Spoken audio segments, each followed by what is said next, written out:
오늘 아침 우리에게 주시는 하나님의 말씀은 신약 성경 누가복음 13장 10절로부터 17절에 있는 말씀을 봉독하게 됩니다. 신약 성경 117면입니다. 117면 누가복음 13장 10절부터 봉독합니다. 이 계시의 말씀을 봉독할 때에 살아계신 하나님의 음성을 다 함께 들으실 수 있기를 바랍니다. 안식일의 한 회당에서 가르치실 때에 18년 동안을 귀신 들려 앓으며 꼬부라져 조금도 펴지 못하는 한 여자가 있더라. 예수께서 보시고 불러 이르시되 여자여 내가 네 병에서 놓였다 하시고 안수하심에 여자가 곧 펴고 하나님께 영광을 돌리는지라. 회당장이 예수께서 안식일에 병 고치는 것을 분내어 무리에게 이르되 일할 날이 엿새가 있으니 그동안에 와서 고침을 받을 것이요 안식일에는 말 것이니라 하거늘 예수께서 대답하여 가라사대 외식하는 자들아 너희가 각각 안식일에 자기의 소나 나귀나 마구에서 풀어 내어 이끌고 가서 물을 먹이지 아니하느냐. 그러면 18년 동안 사탄에게 매인 바 된 이 아브라함의 딸을 안식일에 이 매임에서 푸는 것이 합당치 아니하냐. 예수께서 이 말씀을 하심에 모든 반대하던 자들은 부끄러워하고 온 무리는 그 하시는 모든 영광스러운 일을 기뻐하니라. 아멘. 무척이나 인형을 좋아하는 한 소녀가 있었습니다. 그 집에 한 분의 손님이 찾아왔는데 이 소녀는 손님 앞에서 여러 인형을 꺼내서 그 자기의 인형을 설명하면서 기쁜 마음으로 자랑을 하고 있습니다. 이렇게 인형을 좋아하는 어린아이의 밝은 얼굴을 보다가 그 아저씨는 이렇게 묻게 됩니다. 얘야, 너는 이것들 중에 어떤 인형을 가장 좋아하느냐, 가장 사랑하느냐, 이렇게 물었습니다. 소녀는 깊은 침묵에 잠겼다가 한참 후에 방글방글 웃으면서 아저씨에게 다짐을 하는 것입니다. 이제 제가 제일 좋아하는 인형을 보여드릴 테니까요. 절대로 웃으시면 안 됩니다. 약속할 수 있어요? 그러지. 약속을 했습니다. 이 아이는 저 뒤에 있는 코는 주저앉고 팔다리는 떨어지고 옷은 다 해진 가장 못난 인형 하나를 들고 나와서 내가 이 인형을 제일 좋아합니다. 그러죠. 그 어째서냐 하고 물었습니다. 이 아이는 대답합니다. 이 인형이 나와 제일 오랫동안 같이 있었거든요. 오랫동안 내가 사랑한 그런 인형이고요. 둘째는 제가 이것을 사랑하지 않으면 아무도 사랑할 사람이 없는 못난 인형이기 때문입니다. 라고 했습니다. 이 어린아이의 마음이 얼마나 아름답습니까? 꼭 같은 얘기가 있답니다. 남편을 여의고 아이 넷을 데리고 하숙을 치면서 그렇게 어렵게 살아가는 아주머니가 있었어요. 그 하숙에서 하룻밤을 지내게 된 어떤 손님이 아이들을 정성껏 돌보고 휴회하여 수고하는 것을 보고 그 어머니에게 물었답니다. 네 아이 중에 어느 아이를 제일 사랑합니까? 이 어머니는 말했습니다. 그것은 맏 맏아들 우리 첫사랑의 열매이기 때문에 제가 사랑합니다. 그러니 곧 부인합니다. 아니옵시다. 내가 둘째를 제일 사랑합니다. 둘째는 우리 중 3남매 중에 하나뿐인 고명딸이거든요. 그 딸이 예뻐서 재롱을 들고 그래서 제가 사랑합니다. 아니옵시다. 아니고 막내를 제일 사랑합니다. 왜냐하면 그는 유복자로서 아버지 얼굴도 못 봤거든요. 그래서 제가 막내를 사랑합니다. 아니요. 다시 부인하고요. 한참 생각하고 눈물을 머금고 대답을 합니다. 사실은 제가 셋째를 제일 사랑합니다. 셋째는 소아마비 걸렸거든요. 여러분, 그런 생각 아십니까?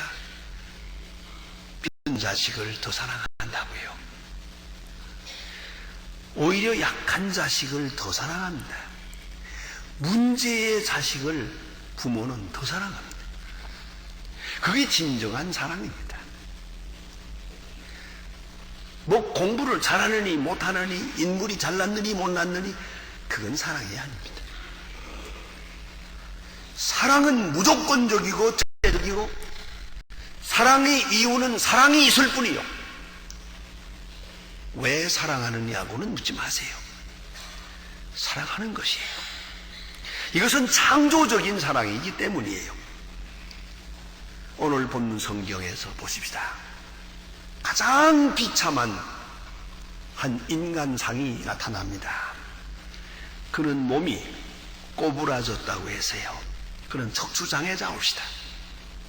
허리를 펴지 못하는 꼬부라진 사람이에요. 18년 동안 이렇게 살았어요. 장기병자예요. 어쩌면 누구도 이 장애자에게 아무 기대도 하지 않을 겁니다.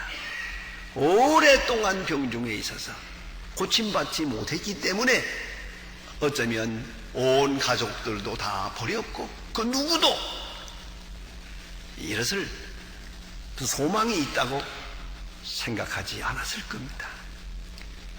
가족 식구들로부터도 완전히 소외되고 그런 버려진 존재이었을 거라고 생각이 됩니다.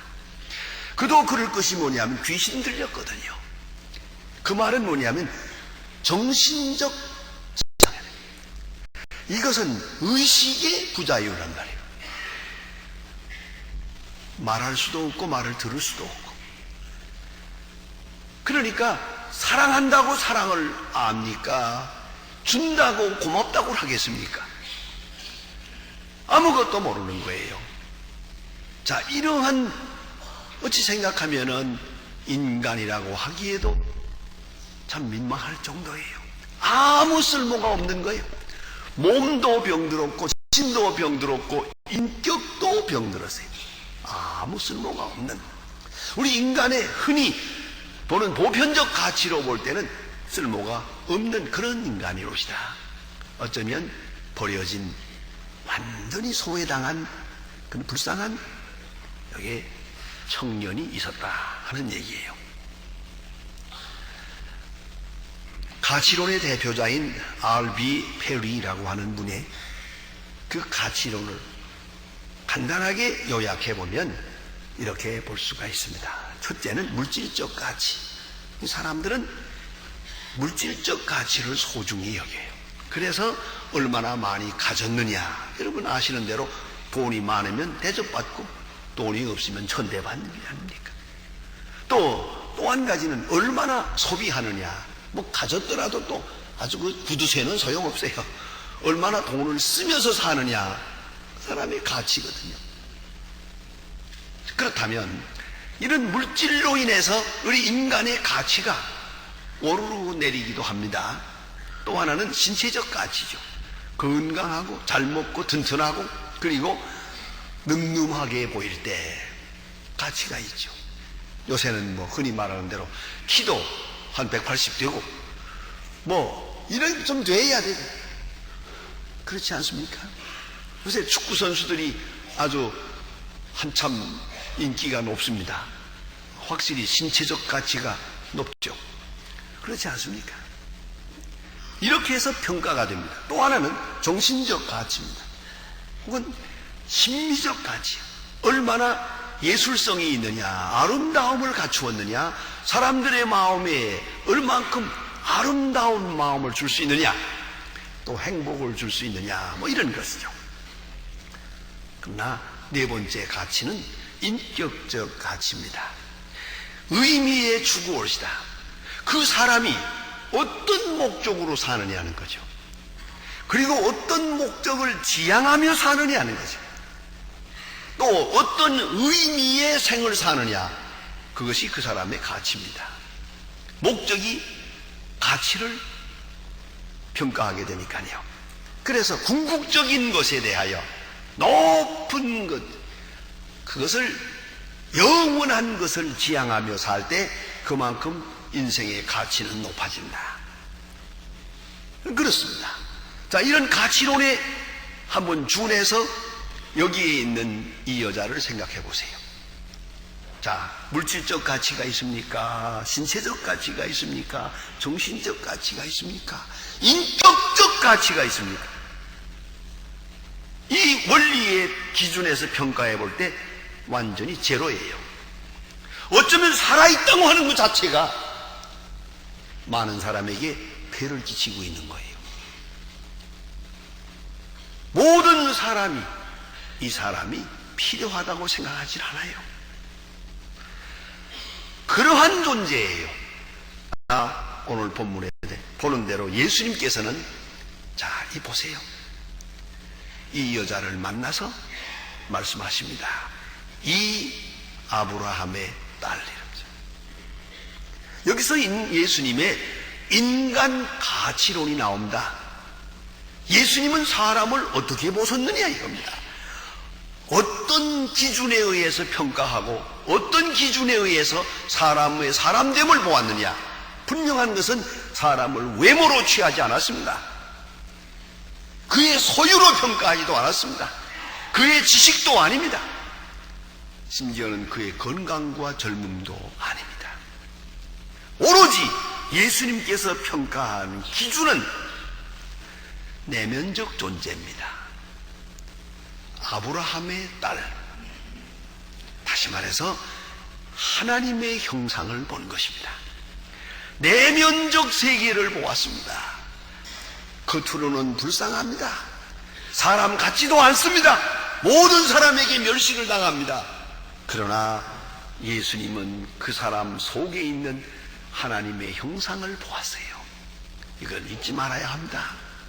우리가 지식이 있든 없든, 소유가 있든 없든, 사람은 사람을 소중히 여겨야 되는데 그것은 그 속에 하나님의 형상이 있기 때문이요. 하나님의 형상, 말이 통하든 안 통하든 상관이 없어요. 하나님의 형상, 그것을 보고 우리는 사람을 대해야 되고 사람의 가치를 평가해야 됩니다. 예수님께서는 그 내면적인 인간을 보시면서 아브라함의 딸, 선민의 딸이에요. 아브라함의 딸이라고 이렇게 소중히 여겼다는 것을 잊지 말아야 합니다. 내면에서 봐야 됩니다. 또 한 가지는 그래서 자유를 잃어버린 불쌍한 영혼을 보신 거예요. 자유를 잃어버렸어요. 왜 이렇게 됐습니까? 그는 지금 건강을 잃어버리고 특별히 마귀에게 붙들렸어요. 자유를 잃어버렸어요. 부자유한 그러한 억압된 생명을 보았어요. 여러분, 이걸 알아야 합니다. 현재를 볼 것이 아니에요. 또 외형만 볼 것이 아니에요. 지금 자유가 없어요. 무엇인가 붙들려 있단 말이에요. 스페인의 철학자 조세 오르데카라고 하는 분이 있는데 그분의 그 재미있는 책이 있습니다. Revolt of Masses라고 하는 책인데요. 집단의 반란, 뭐 그런 책이겠습니다. 이제 그런데 거기에 그가 쓰는 독특한 학술적 용어가 있습니다. 그것은 전문화의 야만주의 라고 했습니다. 예? The barbarism of specialization. 아주 재미있는 말이에요.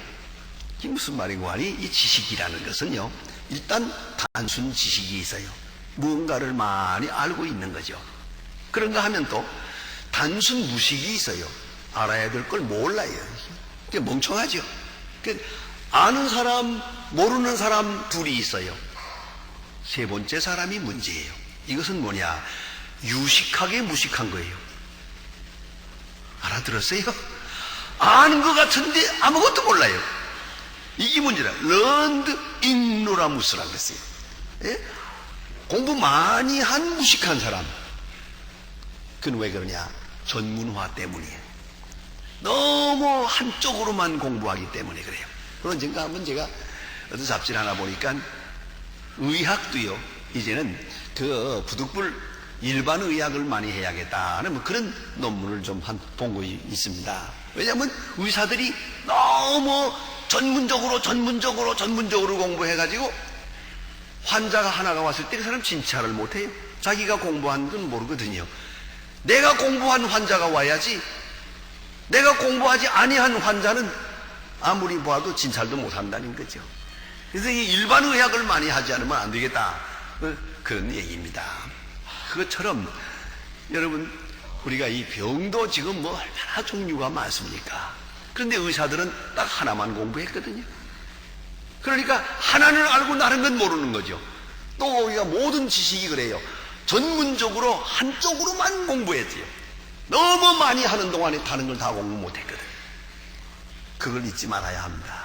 그러니까 무식할 수밖에 없죠. 그래서 여러분, 혹 공부를 좀 많이 못했더라도 절대 나는 무식하다 생각하지 마세요. 왜냐하면 어차피 무식한 사람들끼리 사니까. 다 무식하니까. 왜? 전체적인 것을 몰라요. 또 하나는 무엇보다 중요한 것은 가치관을 모르고 있어요. 삶의 의미와 목적을 모르고 있어요. 열심히 연구만 했지 왜 한다는 걸 몰라요. 심지어는 어떤 분들은 연구하면서 건강까지 해치면서 연구해서 뭘 하겠다는 거예요. 어떤 사람들은 또 돈을 번다고, 아니 병 들어가면서 돈 벌어서는 뭘 하노? 이게 얼마나 어리석은 짓입니까? 그러니까 뭘 안다고 하면서 실상은 모르고, 뭘 가진 것 같은데 아무것도 없고요. 여러분, 혹 은행 빚이 없습니까? 당신은 재벌이요. 요새 빚 없는 사람은 재벌입니다요. 요새 돈 있는 사람이라는 거 전부 그거 빚입니다. 그거 자기 돈 하나도 없어요. 예. 그렇지 않습니까? 그러고 보면 있다고 하나 아무것도 없고, 또 뭘 할 수 있다고 하는데 아무것도 없어요. 그래서 제일 불쌍하고 무식한 사람이 자기가 뭘 좀 안다고 생각하는 사람이에요. 알긴 뭘 알아요? 아는 것처럼 하는데 실상은 그렇게 모를 수가 없더라 이 말이에요. 그래서 이걸 비웃는 이런 학설이 나와 있습니다. 예? 유식한 무식이 있다는 거예요. 그렇다면 이거 다 뭡니까? 자기 우상화의 감옥에 갇힌 거예요. 뭘 아는 건 줄 아는데 안다고 하는 감옥 속에 갇힌 거예요. 그리고 아는 줄 알고 있어요. 자유가 없어요. 이제부터는 뭐 들리는 게 없어요. 보는 것도 없고요. 이거 얼마나 문제가 되는 겁니까? 큰 문제죠. 그래서 어떤 사람은 교만의 감옥에 있고, 욕심의 감옥에 있고, 어떤 사람은 열등의식의 감옥에 있고, 어떤 사람은 자기 고집이라고 하는 감옥에서 헤어나지를 못하고 있어요. 불쌍한 거죠. 저거 불쌍한 영혼이죠. 정말 불쌍한 사람 볼까요?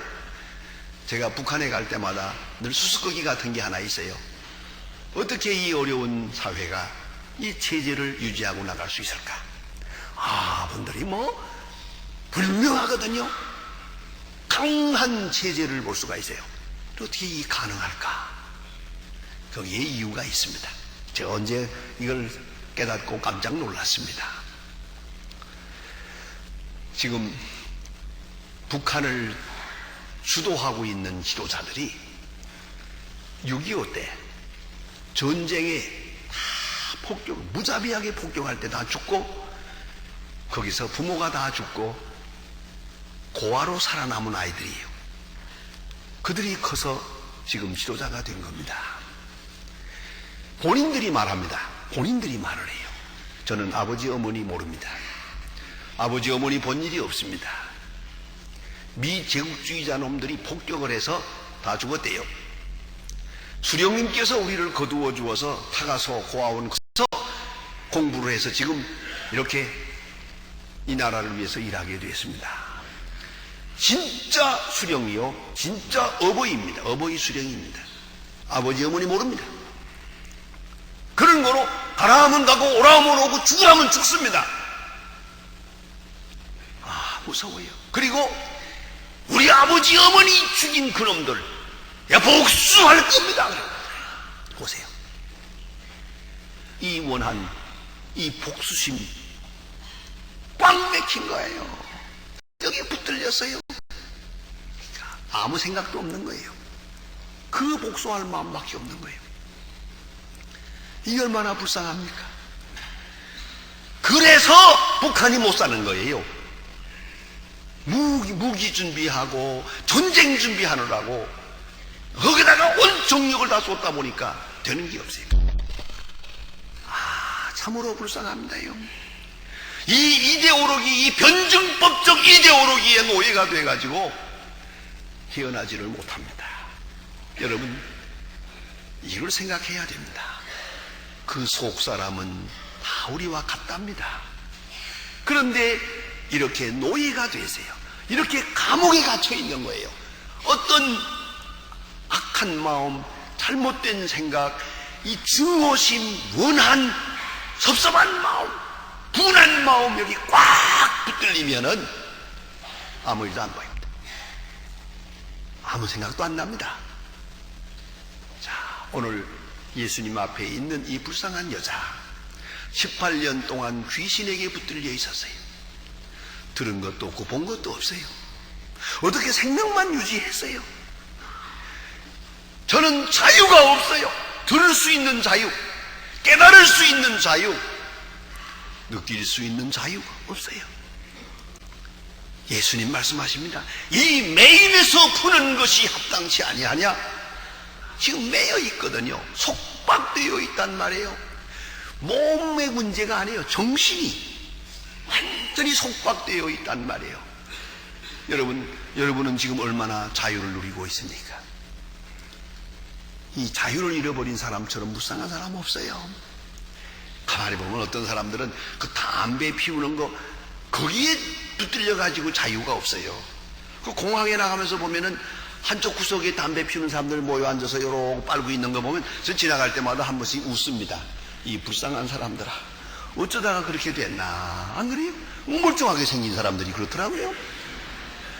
이거 보세요. 보이지 않는 끈에 매여서 무엇인가 노예가 된 거라요. 지금 그것뿐입니까? 여러분, 그 욕심, 그 명예심, 그 벌컥벌컥 화를 내는 거, 또 그 다음에 잘못된 습관에 매인 거 다 매인 거죠. 쓰인 거예요. 확실하게 쓰인 겁니다. 제정신이 없어요. 예수님은 이것을 이해하셨습니다.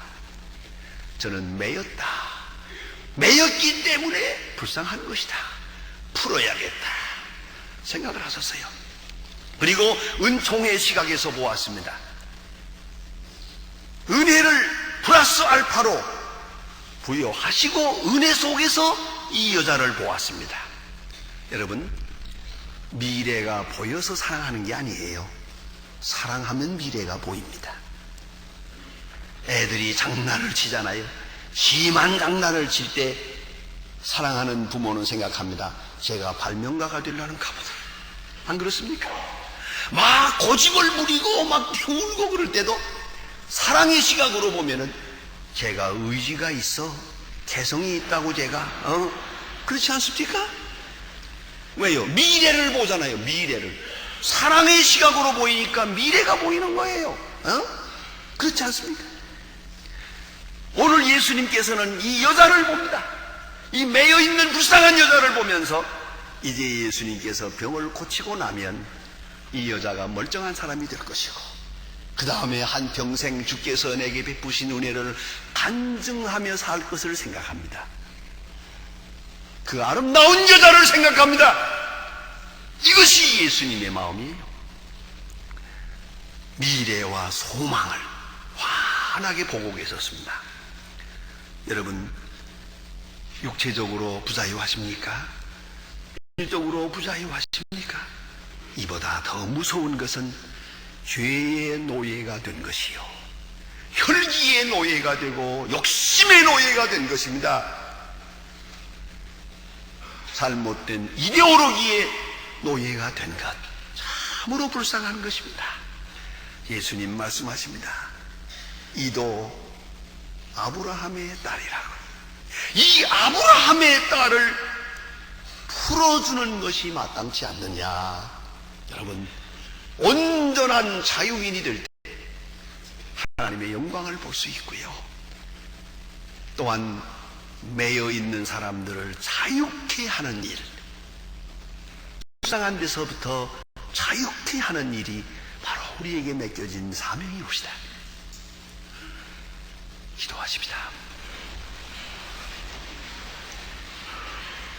하나님 아버지, 오늘도 주님 앞에 감사드립니다. 이미 깊이 매여서 헤어나지 못하던 저희들을 자유케 하심을 감사합니다. 원컨대 우리의 영혼이 말씀과 성령 안에서 온전히 자유하게 하옵소서. 또한 우리 주변에 있는 많은 형제들, 지금 불쌍한 처지에 있습니다.